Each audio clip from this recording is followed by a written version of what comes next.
بعض دیوبندی میں نے ایسے دیکھے ہیں، حق بات پتہ چل گئی ان کو پتہ چل گیا یہ قرآن و سنت کا راستہ ہے، ان کو پتہ چل گیا کہ یہ امام حنیفہ کا قول بھی نہیں ہے، کچھ بھی نہیں ہے، لیکن چونکہ حضرت دامت برکاتہم نے یوں ارشاد فرما کے دنیا سے چلے گئے تھے، لہذا اب اس سے رجوع نہیں کرنا. کیوں رجوع نہیں کرنا؟ کہ یہ تو اہل حدیث کہتے ہیں. تو بھائی اگر اہل حدیث کوئی صحیح بات کہہ رہا ہے تو آپ مان لو اس کو. صرف اس بیس پہ نہیں مان رہا کہ میرے حضرت جی دامت برکاتہم کی یہ رائے، اب دلائل کی مار لگا دو، علماء کے اقوال پیش کر دو. میں نے ایک صاحب سے کہا کہ بھئی یہ فقہ حنفی بھی نہیں ہے نہ قرآن و سنت ہے، تو وہ کہنے لگے نہیں یہ تو حضرت دامت برکاتہم. میں نے کہا بھائی اللہ کے بندو، حضرت دامت برکاتہم سے جو دوسرے والے دامت برکاتہم تھے وہ حضرت سے بڑے والے برکاتہم تھے.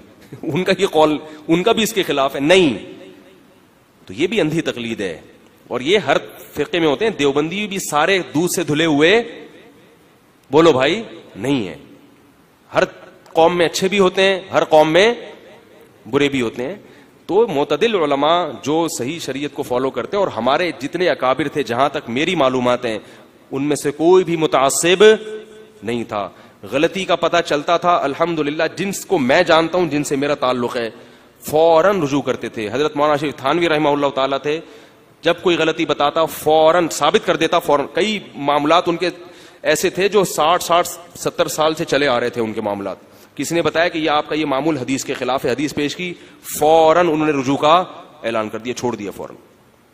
حالانکہ وہ حدیث سند کے لحاظ سے کمزور بھی تھی. انہوں نے کہا کوئی بات نہیں، میری رائے پر میں ضعیف حدیث کو، ایسے بھی واقعات ہیں.